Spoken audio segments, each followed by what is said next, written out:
En el marco del V Congreso Nacional de Medicina Militar, la Fuerza Armada Nacional Bolivariana y la salud pública se unen. Preparación y conocimiento para estar a la altura de cualquier exigencia. Médicos venezolanos a la vanguardia, dando el ejemplo. Bienvenidos a Brújula Médica.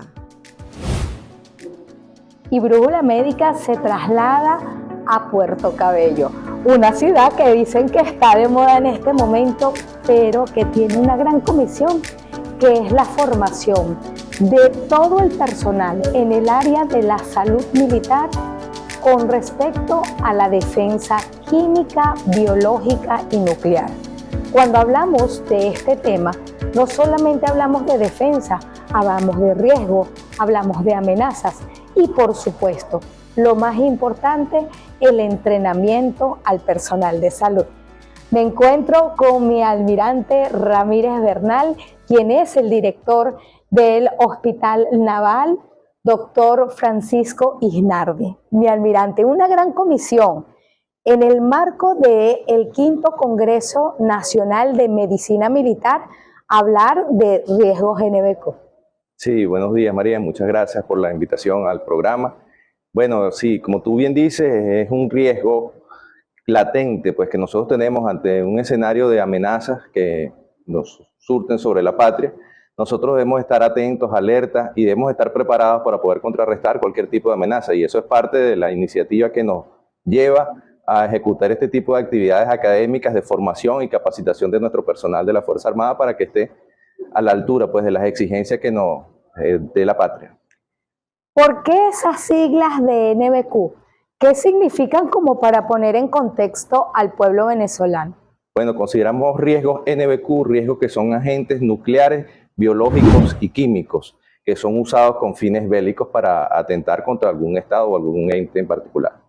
Si bien es cierto, hablamos, mi almirante, de una amenaza latente, también podemos ver que esos elementos pueden ser parte de la cotidianidad. Es también parte del entrenamiento de los médicos, por ejemplo, que haya una fuga de gas, cloro, qué hacer en esos casos. Claro, así es. La preparación es una preparación integral para poder atender este tipo de amenazas, que son amenazas, como tú bien dices, puede ser de la cotidianidad, del día a día. Hay empresas que manejan químicos que son sustancias peligrosas, que en cualquier momento pudiera tener un incidente que nos lleve a meritar pues, esa atención y estar preparados para hacerlo. En el marco justamente de la organización de este congreso, para decirle a todo el pueblo, tenemos personal de toda Venezuela acá en nuestra base naval de Puerto Cabello. ¿Qué temas ha tocado y a quiénes ha considerado para poder, digamos, cumplir esta gran misión? Porque, como decíamos, puede ser pues parte de los riesgos y la amenaza ante un contexto excepcional, pero que también pudiese ser parte de la vida natural, por ejemplo, cuando vemos explosiones de bombonas de gas, quizás algún microorganismo patógeno que pudiese causar un diezmo en una población. Sí, bueno, la selección para esta actividad fue bien importante y en fusión popular, militar y policial nosotros tenemos profesionales que son del área de atención de emergencias, de desastres. Nosotros contamos aquí en el área de Puerto Cabello con la particularidad que tenemos cercanía con las plantas de Pequibén, con las refinerías de PDVSA. Entonces ahí tenemos un grupo nutrido de profesionales que están bien capacitados para la atención de este tipo de emergencias y son las personas que nosotros consideramos para que nos impartieran instrucción conjuntamente con cuerpo de bomberos y médicos especialistas en el área de atención de un paciente que ha sufrido algún ataque o alguna afección por la amenaza de un agente químico, nuclear o biológico. Además, mi comandante, también hemos visto la presentación de trabajos de investigación de cada uno de los nosocomios que pertenecen a la red de salud militar, o sea, haciendo investigación en esta área.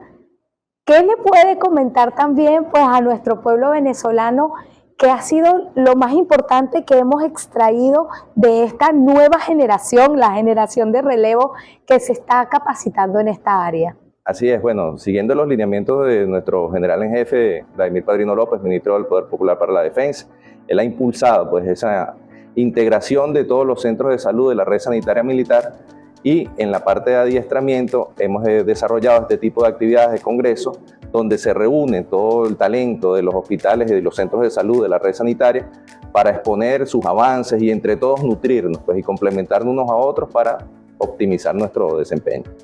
Así es, y nosotros contentos, protocolizar, además entrenar, capacitar. Es parte de esta gran comisión y por eso este programa tan especial.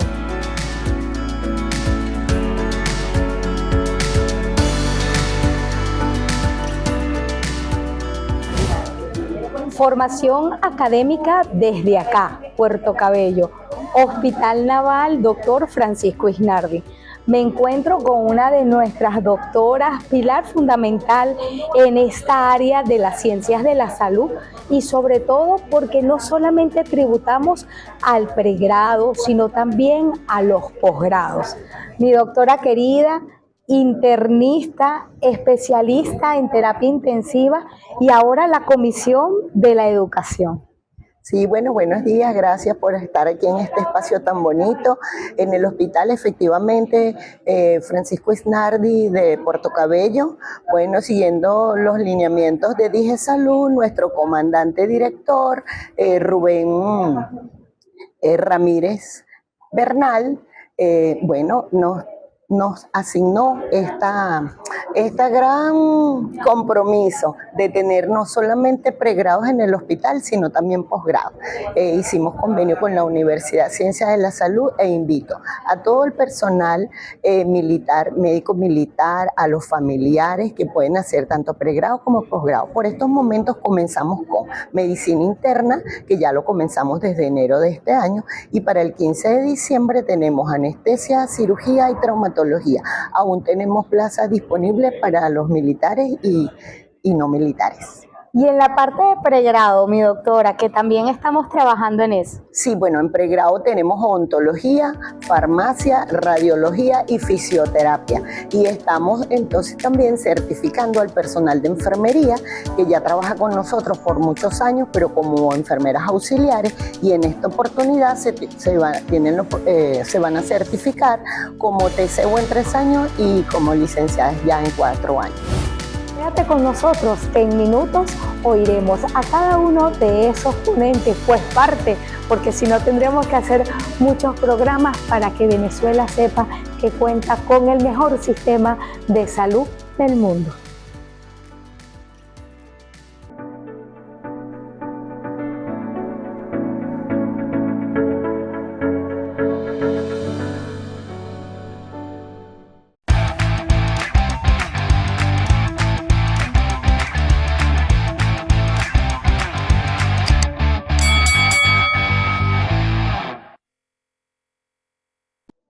Y estamos en la base naval de Puerto Cabello, específicamente con el Hospital Naval Dr. Francisco Isnardi, hablando de Riesgos NBQ, un programa especial donde tocamos temas de biodefensa, bioterrorismo, defensas químicas y nucleares.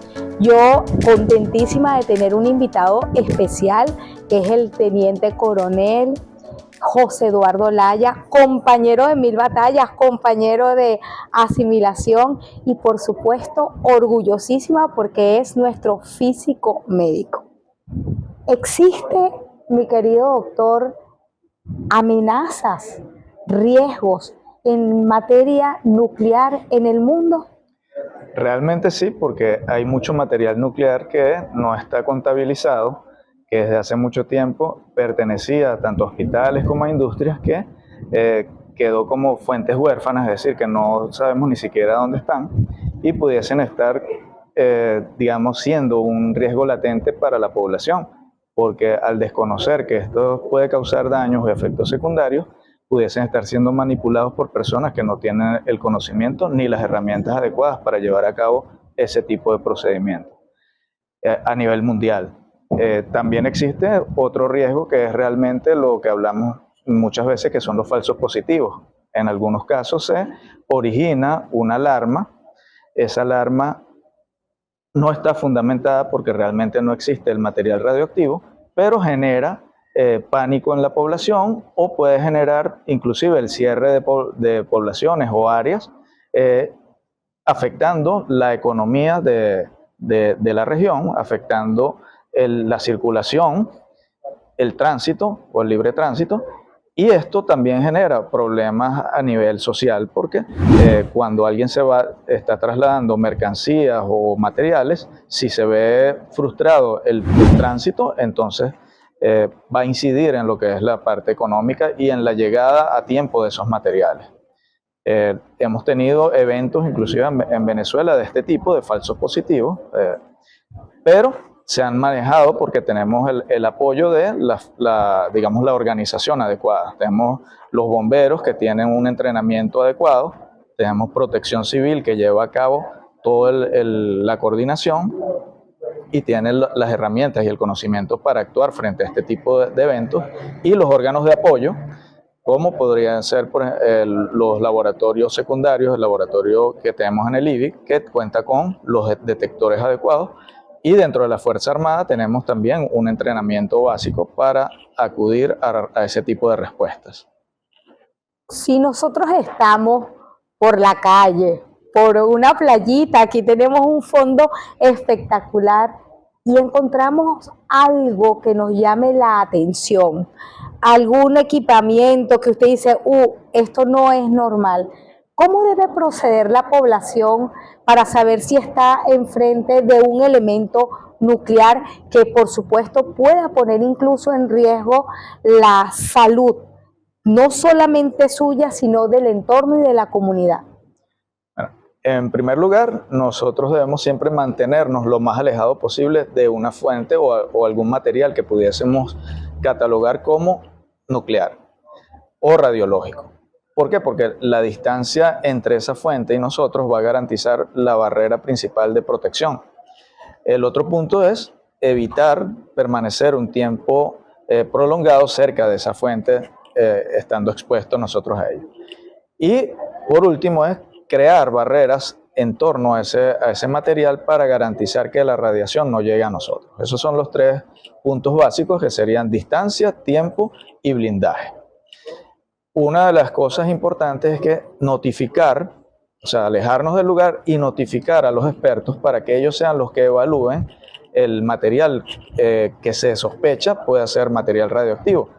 Porque sin los elementos adecuados y sin las etiquetas que indican el tipo de material, la actividad que tenía y la peligrosidad, si están borrados por efectos del tiempo, es necesario tener los detectores que sean adecuados para ese tipo de materiales, porque tenemos emisores de distintos tipos. Tenemos emisores alfa, tenemos emisores beta y emisores gamma. Cada uno tiene una peligrosidad diferente y tiene una forma de abordarlos que es característica de esa emisión de radiación a la cual nos estamos enfrentando. En caso, mi querido doctor, de tener contacto directo, ¿cómo se haría para nosotros hacer un proceso de descontaminación? ¿Cuál sería el órgano principal del Estado en la parte de seguridad que yo debería llamar para poder hacer el proceso de una manera adecuada? Sí.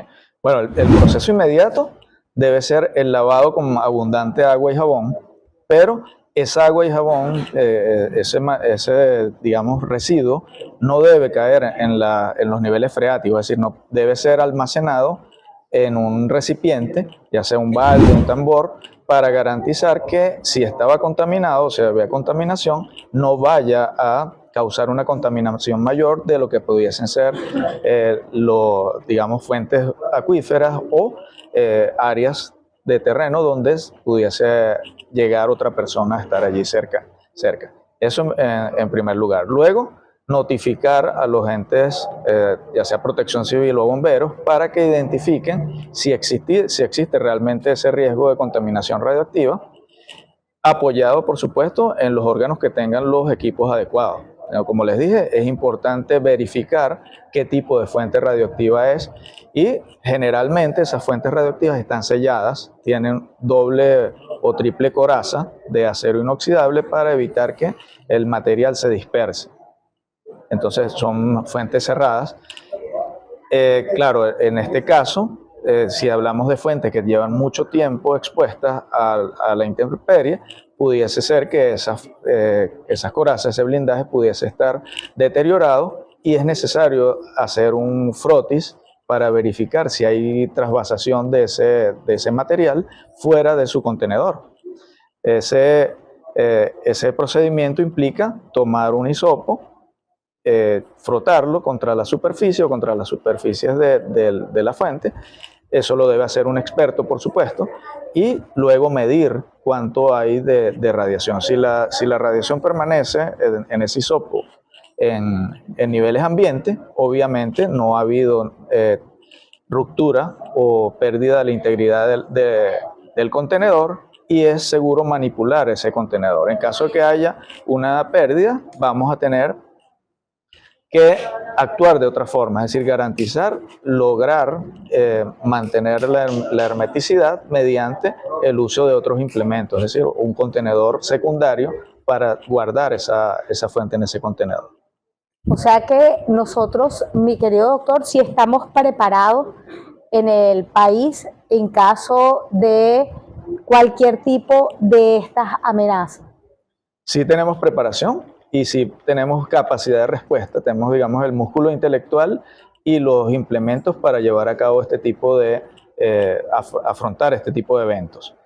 Porque una de las amenazas pudiese ser el que haya una fuente, como les dije, una fuente huérfana, pero también estamos preparados frente a la posibilidad de que exista un ataque de tipo terrorismo nuclear.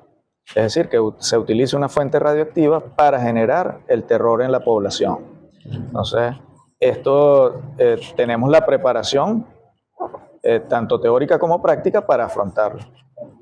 Bueno, mi querida Venezuela, importante que nosotros contamos con nuestros desarrolladores, nuestros físicos médicos, por supuesto que nos blindan también en nuestros sistemas de salud. Y yo tengo por acá el teléfono al lado porque estas redes sociales están muy activas y me preguntan justo eso, doctor, ¿cuán es seguro una fuente a través de una tomografía, una resonancia, pueden generar daño en el ser humano en la actualidad? Bueno, las dosis que se manejan a nivel médico son dosis seguras y están restringidas, o sea, tenemos niveles de referencia para garantizar que esas dosis sean adecuadas para el paciente y siempre se sopesa lo que es el riesgo-beneficio. Las tomografías aplicadas en forma, digamos, programada, son totalmente seguras para el paciente porque el riesgo es mínimo frente al beneficio que le va a representar a ese paciente, igual que las rayos X. Cuando hablamos de, por ejemplo, radioterapia, medicina nuclear, igual se mantiene un nivel de seguridad y se aplica, si se aplica en la forma apropiada, no va a haber efectos secundarios que superen el riesgo al cual está sometido ese paciente. Y bueno, en resonancia magnética, realmente, para aclararle a la población, no existe ningún riesgo por radiaciones ionizantes porque él funciona con un imán que genera una, digamos, inestabilidad de los protones para luego generar radiofrecuencia que es captada por una antena y se transforma en una imagen. Es decir, que en ningún momento estamos expuestos a radiaciones ionizantes cuando estamos sometidos a una resonancia magnética. Bueno, excelente, excelente. Nosotros contentos porque cada día vamos avanzando más en todo lo que son los riesgos biológicos, nucleares y químicos. Y usted quédese allí porque este programa promete desde esta vista tan espectacular de nuestro mar precioso acá en el estado Carabobo. Sigue con nosotros que en breve volvemos.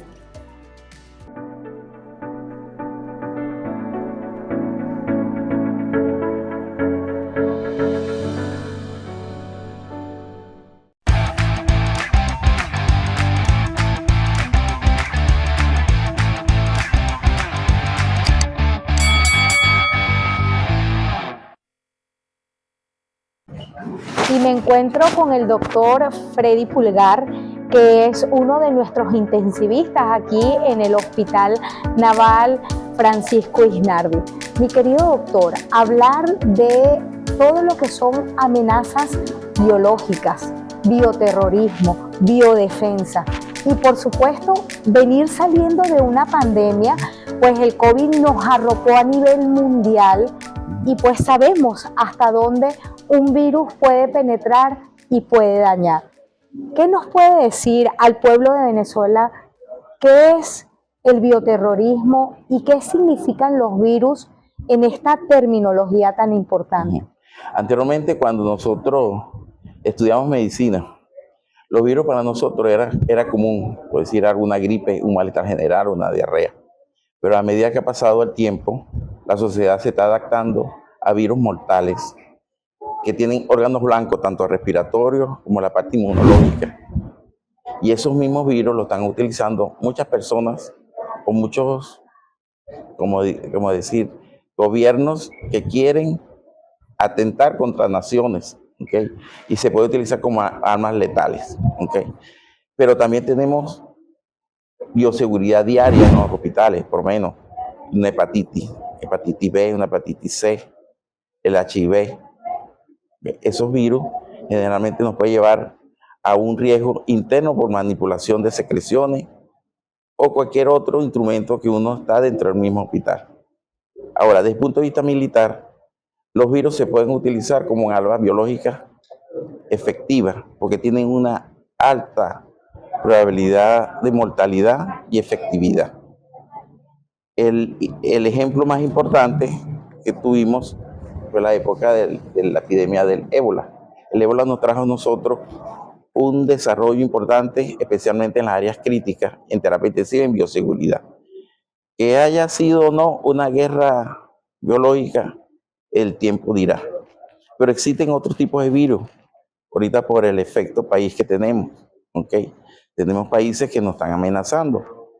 Y entre ellos hay tenemos algo global, que es el ébola. El ébola nos lo han tirado nosotros como un virus muy fuerte, muy letal. Pero si se sabe manejar y si tenemos las medidas preventivas y creamos personal con laboratorios y medios de seguridad, podemos afrontarlo en una forma adecuada y efectiva. Ahorita no tiene tratamiento el ébola, pero se está trabajando con especialmente medicamentos monoclonales y vacunas especiales que están saliendo.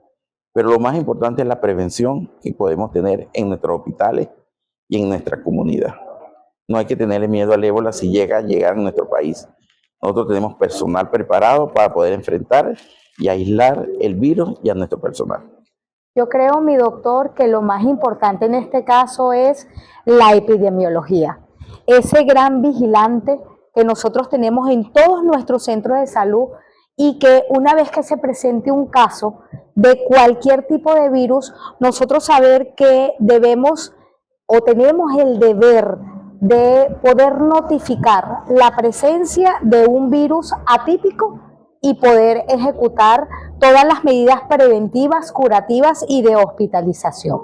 Aparte de estos virus, por ejemplo, como el ébola, ¿qué otros patógenos o qué otras patologías producen o se utilizan hoy en día en la parte del bioterrorismo? El bioterrorismo, por lo menos tenemos el antrax. El antrax es un germen muy agresivo, fácil de difundir. Es más, puede difundirse hasta por cartas, ¿ok? Por cartas, por papeles, por vaporización prácticamente. Y es una de las armas biológicas más importantes que tenemos, ¿ok? El sarampión es otro. El sarampión en ciudades que el sarampión ha hecho desastres, especialmente en la parte de África, ¿ok? Y hay dos países que mantienen todavía el virus de la rubiola guardados en secreto, que es Rusia y Estados Unidos, en laboratorios específicos. Pero yo creo que ahorita, con lo que tenemos de la globalización fácil, de un virus fácil, parece mentira, y de poca proliferación y fácil de difundir, es el ébola. Parece mentira, mi coronel, pero yo creo que desde el punto de vista militar no debemos descartarlo. Que no se difunde rápidamente como el coronavirus, en este caso, pero el ébola podría ser una alternativa para muchos países para podernos agredir. O sea, que nosotros tenemos que estar atentos. Sí, la cadena epidemiológica, como usted me dice, es importante. Generalmente uno ve los pacientes o nuestros infantes de marina o soldados que están en áreas críticas, y de ahí vemos nosotros los factores de riesgo que podemos tener, que es la cadena epidemiológica como tal, ¿okay? Y podemos abordarlos en una forma efectiva y lo podemos aislar. Por eso es importante la creación de laboratorios clase 3 y clase 4 para poder diagnosticar y aislar rápidamente este tipo de virus.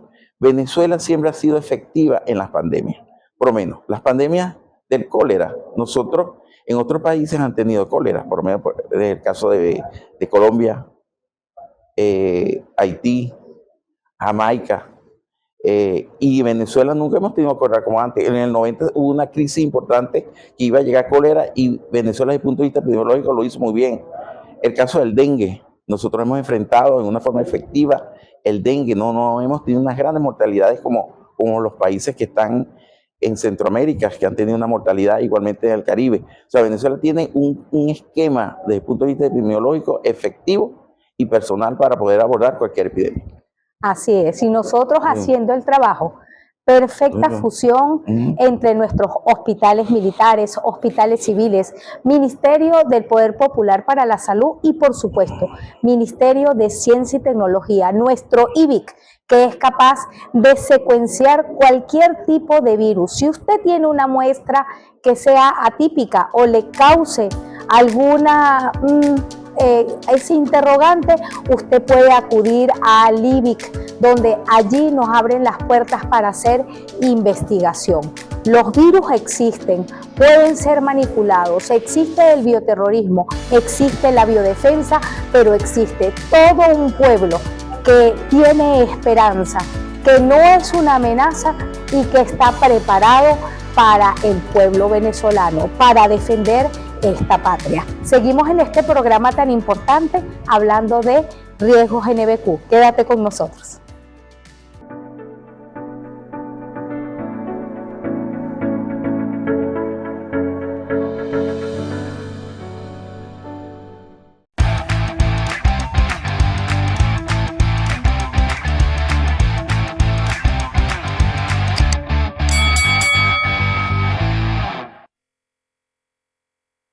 Continuando con este programa especial en el riesgo y amenazas de NBQ, me encuentro con mi coronel Expósito, quien pues plasma todo lo que es el problema de los riesgos químicos. Mi coronel, al pueblo venezolano, ¿cuál es la diferencia entre riesgo, amenaza y Venezuela puede estar ante una amenaza química? Sí, por supuesto que sí, porque primero que somos un país productor de petróleo, número uno, donde esos procesos petroquímicos y toda la diversidad de negocios en la empresa petrolera y las empresas químicas, por supuesto que nos hace un país productor de muchas sustancias químicas y también un país importador. Hoy estamos en Carabobo en este congreso, quinto congreso sobre medicina militar, especialmente en lo que es el riesgo QR, y estamos hoy en el principal puerto del país por donde entra el mayor porcentaje de mercancías peligrosas de importación. ¿Y estas sustancias químicas para dónde van? Finalmente van a un almacenamiento, van a un centro de distribución, pero en la cadena de vida de la sustancia química va a llegar a un hogar venezolano. Y en ese hogar venezolano hay niños, hay personas que no manejan, vamos entonces a los términos, ¿no? Lo que es la amenaza, la vulnerabilidad y el riesgo, ¿no? Entonces vemos a esa familia que su vulnerabilidad va a depender de su conocimiento, de su cultura, de lo que sepa con respecto a esos peligros o riesgos que hay en la sustancia. Y hoy día los envases y los recipientes tienen su etiquetado, su señalización de que hay un peligro en esa sustancia química. Y es importante que el venezolano, el ciudadano común, maneje y conozca toda esa información que definitivamente te va a ayudar a hacerte menos vulnerable ante un peligro que es la condición intrínseca de la sustancia química, que nunca va a dejar de ser.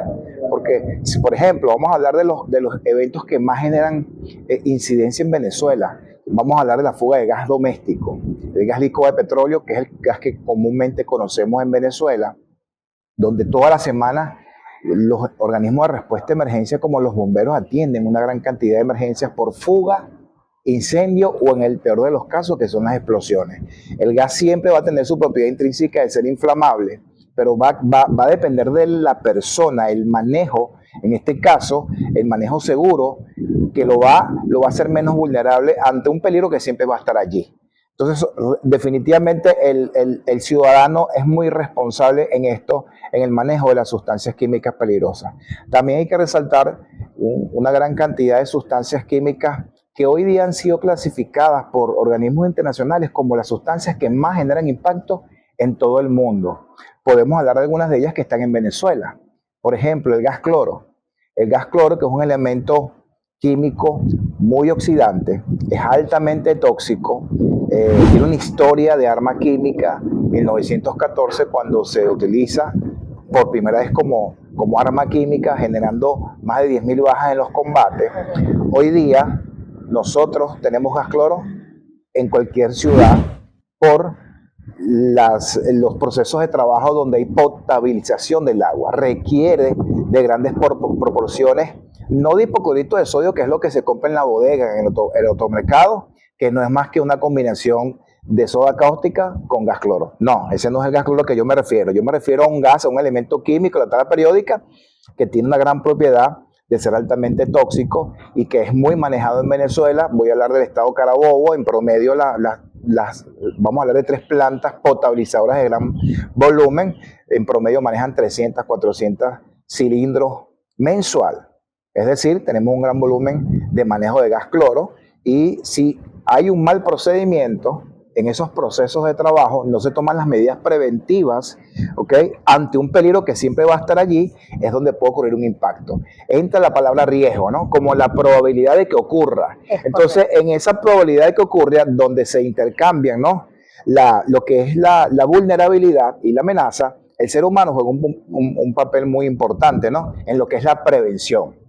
Entonces, hablando de estas sustancias químicas, la Agencia de Protección Ambiental de los Estados Unidos y con las agencias que organizan planes de respuesta a emergencias con materiales peligrosos, han clasificado el gas cloro como un gas de preocupación, de gran peligrosidad si se fuga. De hecho, en las guías de respuesta para incidentes con materiales peligrosos, tiene tablas de evacuación especiales para gas cloro. Y lo mismo pasa con amoníaco anhidro, que es un compuesto inorgánico que es muy utilizado en Venezuela.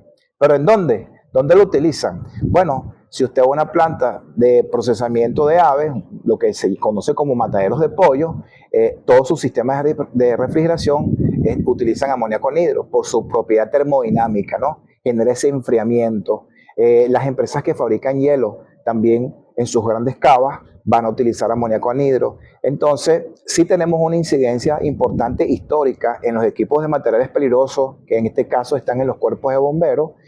Hay una incidencia importante con respecto a fugas de gas cloro y también a fugas de amoníaco anhidro, como dos gases que son muy corrosivos, son irritantes y son altamente tóxicos.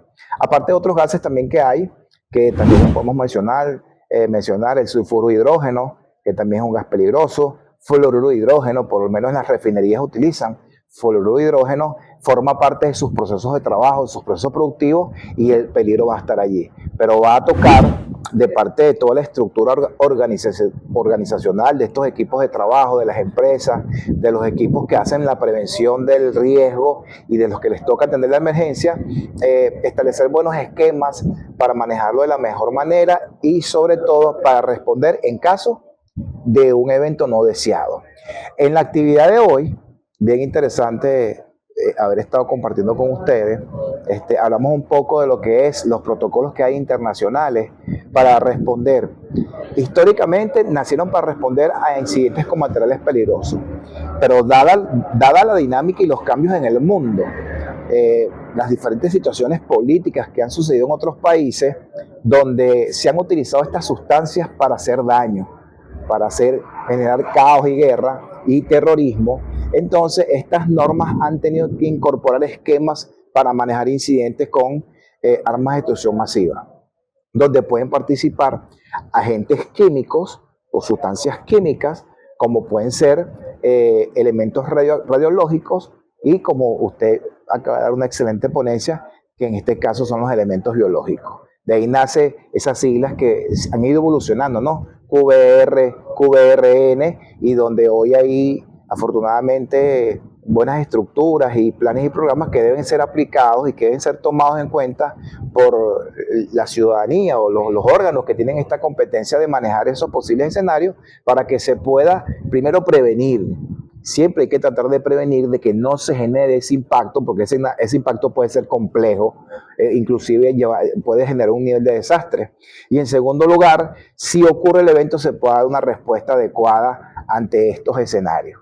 Además, no estar exento de las señalécticas, importante para el pueblo venezolano. A veces usted ve un camión y quizás tiene un rombo y usted no hace caso omiso. Y vemos estos accidentes que ocurren en nuestro tránsito común y quizás ahí hay un gas de importancia. Dejarle palabras más, palabras menos a nuestro pueblo que siempre está atento. ¿Qué hacer en el caso de que haya un derramamiento de algún líquido que no sabemos en teoría qué es, o quizás a través de la señaléctica sí podemos saber qué es?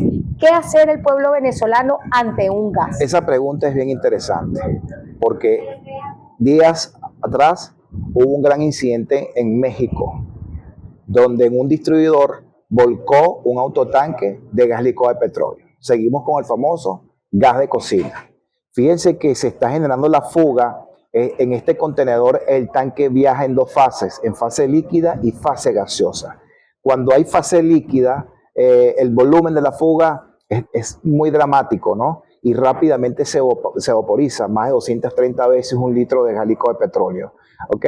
Y observábamos cómo la gente seguía pasando con los vehículos, no tomaban previsiones, y la gente conoce que es un autotanque de gas licuado de petróleo. Entonces eso es interesante que la gente tome las precauciones, porque nosotros en Venezuela, por nuestra ley sobre sustancias, material y desecho peligroso y la norma Covenin 3060, que es la que habla de rotulados de vehículos que transportan mercancía peligrosa, todo vehículo que transporte material o sustancia o desecho peligroso tiene que ir con su adecuado rotulado, sus carteles y sus números de identificación de cada sustancia. Es decir, que el vehículo debe transitar de esa manera, y las personas que puedan ver algún tipo de anormalidad, algún tipo de novedad, deben rápidamente tomar la medida preventiva, inclusive notificar a la autoridad. A veces vemos estos vehículos que van en exceso de velocidad, pasan por un lado y la gente no hace nada. Fíjense que con este evento de México, lamentablemente, bueno, ya van 20 fallecidos hasta hace unos reportes atrás, y es eso, ¿no? La persona subestima el peligro, ve una nube de gas, ves que hay algo que no es normal, pero la gente sigue adelante. Entonces, ese llamado a la conciencia, a la prevención y a la cultura de que hay que estar en la calle alerta ante cualquier eventualidad que no es normal, porque definitivamente lo que se está observando no es nada normal, para que no ocurran esos daños que observamos en México. Así es, y también muy importante, la curiosidad mató al gato, eso lo dicen hasta nuestros abuelitos. Mi querido pueblo venezolano, a veces el morbo te hace acercarte a un lugar donde hay un incidente y te expones el doble, el triple.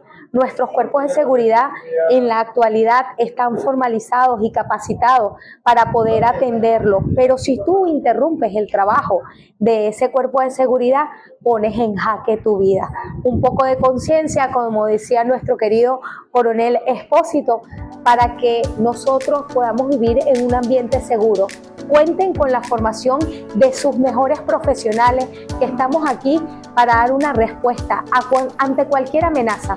Venezuela es una esperanza. Definitivamente Venezuela no es una amenaza. Usted realmente libere ese corazón de toxicidad, ábrase al mundo, viva en felicidad y evite la estupidez humana como lo es una guerra. Un consejo desde acá, desde Brújula Médica, donde buscamos el norte de tu salud, porque la salud de la patria venezolana no tiene precio.